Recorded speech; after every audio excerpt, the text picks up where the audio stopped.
Me, 27M, fiancé 26F, call her L, my father 52P, call him B, my mother 50F, call her R. Like many who've had something like this happen, I never thought something like this would happen to me, but here we are. I've never used Reddit, but I've seen stories from here on TikTok, so I thought I'd give this a shot for any advice you all could give me. From listening to some other stories, you all like backstory. I'll try and be as clear and precise as I can, but it's only been a week, so if I start to lose it during the telling of this, I'm sorry.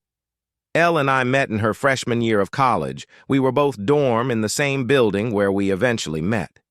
We later found out we lived 2 towns away from each other, so whenever we went home, I let her drive with me. It was only added like 20 minutes, so it was no big deal. After multiple trips and hanging out at school, we started to date. I have a close-knit family, as did she, so we told our families right away. I'd met hers plenty of times when dropping her off, but it was nothing more than an introduction and exchanging pleasantries. Both of our families accepted each other with open arms, and our relationship grew. I was a year ahead of her, so when I graduated, I went home where I was offered a good job with great pay. I visited her at school whenever I got the chance, and whenever she came home, we would make time for each other. After she graduated, she moved in with me as both of our jobs were in the city near where we grew up. Like me, she was offered a position at the company she works at now with great pay. After living together for about 3 years, I proposed, and we have been planning our wedding since. Now on to the part you're all reading for. Looking back, there was plenty of things I overlooked that I just wrote off thinking my father was just trying to welcome my ex into our family. Things like my father calling her all the time, and if I was around, they would just tell me they were talking about the upcoming family party or something along those lines. One time, Elle was in the shower and her phone rang. I seen it was my dad, so I answered. When he realized it was me, he sounded both upset and surprised that I picked up. I then asked, "What's up?" He responded that he wanted to talk to Elle about my mother's birthday that was in a week, and after a minute we ended the call. Even typing this out now, I feel like an idiot for not seeing it sooner. On the day I found out, it was like any other day. Elle had Thursdays off, so she made breakfast for both of us. When I set out for work, she gave me a kiss and told me to have a great day. During my drive to work, I realized I had forgotten some paperwork I would need for a meeting I had at 3 p.m. I shrugged it off and told myself I would just go home at lunch to get it.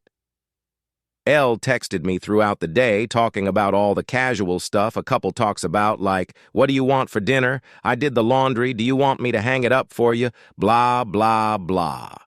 I didn't think it necessary to text her I was coming home for lunch, so when it came around, I just left work and went home. When I got home, I noticed a car that looked like my father's in our parking lot, but I didn't think anything of it and just parked and went into our building. When I opened the door, I was met with a scene out off a movie where a man comes home early and catches his spouse cheating, such a cliché. There was a trail of clothes, both his and hers, leading to my bedroom, and the sound of faint moans echoed through my apartment. I stood at the door in utter shock. My brain was a mix of rage, sadness, and disgust. But if you were a fly on my wall, you would see what looked like a statue. I just couldn't move. When I finally snapped to, not knowing how much time had passed, I took out my phone to record. I picked up all the clothes that were on the floor and threw them into the hall of the building. After I filmed the walk to my bedroom, the door was open. I stood in the doorway, filming for about a minute, then flipped on the lights. They both jumped at the sudden light and looked at me, and to my utter shock, it was my father in the bed with her. After the initial stun, my father noticed I was recording and started to panic, trying to find anything to cover himself and telling me to stop recording. He found a towel and wrapped it around himself and started to walk toward me. I told him, "If you don't want to get hurt, stop coming to me." He either didn't care or didn't hear me and reached for my phone. I hit him square on the jaw. His head bounced off the door and slumped to the ground. L shrieked. I aimed the camera at L and said, "Concerned about your fucking buddy but nothing to say to your fiancé?" My father woke up after about a minute nap, and I told them I just needed to come pick something up for work, so I'm heading back now. If either of you pieces of sapak are here, when I get back, I'll send this video to everyone you know. I ended the video, looked at my dad, who was still coming to, and said, "You're dead to me. You're no longer my father. But you might want to go home and talk to Mom because I'll be talking to her very soon." I sat in my car for a while until one of the bosses at work called to ask where I was. I told her I was on my way back right now. When I got to her office to hand her the paperwork, I must have looked awful because she started asking what was wrong with me. I told her it was nothing and I'd be okay. I could see her scanning me up and down, and she noticed some blood on my collar and stood up, rushed to me, and said, "You're bleeding." I looked down and said it was my father's. She looked confused, so I pulled out my phone and showed her the video. She watched it in its entirety. She was introduced to L a few times, but never my father. She sat there silent for a moment until it finally clicked that my fiancé was cheating on me. But not only was she cheating, it was with my father. She asked if there was anything she could do, suggesting I take some time off, but I told her I can't go back there right now, that I just need a minute and I'd be fine for the meeting. And I have another shirt in my office. The meeting went over fine. I put on a smile for everyone like nothing had happened. My boss came up to me after the meeting and asked how I could do that. But I just said, "I don't know," and went to my office. I then came home, and I was alone for the first time in a very long time. Thank you for reading. I'm sorry I carried on so much, but it was therapeutic getting everything down. I just don't know what to do. I defiantly need to get the hell out of this apartment. I just can't live here anymore, and there's no possible way I'm sleeping in that bed. I know not only do I have to go get checked out for STDs, but I think I broke something in my hand. Wow. Hello, everyone. I didn't expect to come back to Reddit and have this much support. I didn't really plan to update at all. I just wanted to put what had happened out there and hopefully get some advice. After I wrote down all that happened, I closed my computer and kind of fell into a depression. After I posted, it hit me like a train. To the ones who think it's fake, I wish I was this creative I'd write books instead of working a 9-to-5. I'll try to reply more on this post I just logged back on. And it was honestly too much to try and reply to every comment. Just know I read through most of them, and I truly appreciate everyone's inputs, both negative and positive. So, the day after I posted, I tried to get into contact with my mother, but none of my calls were connecting. I wanted to see if she would get lunch with me and I'd tell her everything. After about a dozen tries, I decided to get into my car and go to my mother's house. She needed to know what happened as soon as possible, even if talking about was going to make it hurt all over again. During the drive, I thought about what I would say and how I would say it. That made me start to panic. I had to pull over twice to throw up. It's not every day you have to tell your mom that her husband is screwing your fiancé. I pulled into the driveway and sat in my car for a moment to calm down and gather my thoughts. I was in my car for a few minutes when my mother threw her front door open, so I stepped out of my car. She started cursing at me, saying how dare I come to her home after I hit my father for trying to break up a fight between L and I. She called me every name in the book and called me an abuser. She told me I needed to leave since L isn't ready to forgive me yet, and that if she's smart, she hopefully never will. Yes, apparently my father took L to my family's home and told my mom that L and I argued, and when my father tried to spot it, I hit him. She continued on for a while until I finally snapped and said, "Really, Mom? Because your husband is fucking my fiancé. That's why I hit him. And if you can't take my word for it, I have a video. I'll send it to you. But because my own mother can talk to me like this, don't expect to see me again. I don't want to hear your apology when you finally figure out that you're just as shit of a mom as my piece of shit father." Her face dropped. She looked like what I must have looked like when I first walked into my apartment and caught them. I pulled out my phone and sent her the video. My mom took hers out and turned it on. She pulled up the video and watched up until the part where I turn on the light. She then put her phone down. She looked up at me, but I turned and went into my car. I backed out of her driveway. I looked at her before I took off, and she was in tears. My heart felt for her, but too much was said during that fight for me to pull back in and forgive her. When I got home, I started clearing everything out of my apartment that had to do with Elle or my family. I boxed all of Elle's things up and put them next to the front door. Legally, this has been her place of residence, so I can't technically kick her out. Her name isn't on the lease. Also, she's the type of person who shies away from conflict, and if she returns, other than to pick her things up, there will be plenty of conflict. Anything that had to do with my parents, I boxed up and put into storage. Like I said in my first post, we were a very close family. But I've never had a problem cutting toxic people out of my life. I texted Elle's parents and told them calling off the engagement and told them she's been cheating on me.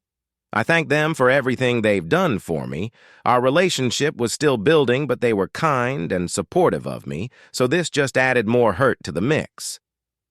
I finished by asking if they would come pick up all of her belongings. I haven't gotten a response from them yet, but I'm hoping they come grab her things, so Elle doesn't have a reason to come back here. Hey everyone, I'm sorry I haven't updated in a while. I wish I could say I'm doing great, but that would be a lie. Everything hits me in waves. I go from just being numb to boiling with rage. I haven't had a happy moment since I found out. Other than a few friends, I don't really have anyone IRL, especially since my family turned out to be some mess. Quite a few things happened since I posted last. It's been about a month, so this update will tell all that's been going on. After my last post, I decided to get the ball rolling on everything that needed to be done, like getting tested, finding a therapist, moving, and of course, buying a new bed. I started by calling my doctor's office, telling them I needed to get tested and to refer me to a therapist. I had my first appointment with a therapist 2 weeks ago, and we decided to continue once a week. I also got tested last week, but it'll be another week or so until I get the results, cross your fingers for me. I got in touch with a real estate agent friend of mine, and he sent me a ton of listings, and I decided on a refurbished cabin on the outskirts of my city. I finished moving 2 days ago. When I finished moving, I called Elle's parents. When they picked up, I told them I moved out, and Elle has still yet to pick up her things, and that the landlord will start showing the apartment in a few days. So someone better pick her things up before the landlord throws it out. That must have lit a fire under them because the next day, my former landlord texted me thanking me for getting the apartment emptied out. No one knows where I live now other than the friend who set me up with this place. So I know Elle, or my parents won't be dropping by. The only thing that sucks about this place is I traded a 10-minute walk to work to a 45-minute drive. My phone has been blowing up with texts and calls from Elle, both my parents and some of my friends. But I have no interest in talking to anyone other than my therapist. At work, I've been a ghost. I go in, get my work done, and leave. On the rare occasion I have to talk to someone, I put on my fake smile and pretend everything is okay. My boss from my previous post has been trying to check in on me more, but I don't really tell her anything either. I just tell her I appreciate it, but I'll be okay. Truth is, I don't know if I'll be okay. I get that time heals and all, but I feel like that's only relevant when you're dealing with one issue, not when you lose who you thought were the 3 closest people in your life all at once. A huge part of me died, and there's no chance of resuscitating it. The meetings with my therapist are going well. I suppose I've never done therapy before, so I have no reference on what good therapy is. We do get along all right, and she really seems genuine in wanting to help. The first session was us getting to know each other and delving into what brings me to her. Nothing in depth, but me just telling her what happened in my own words. The second session, we went a bit deeper. She asked me about the relationship I had with my parents. I told her up until now it was great. We talked often and always communicated well when something was wrong, and that I grew up in a great home. But that all means nothing now.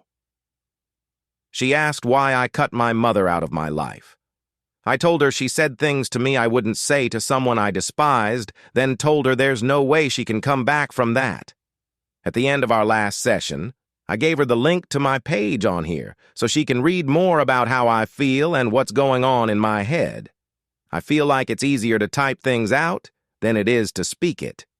So, if you're reading this, hi doc, for now I'm still miserable.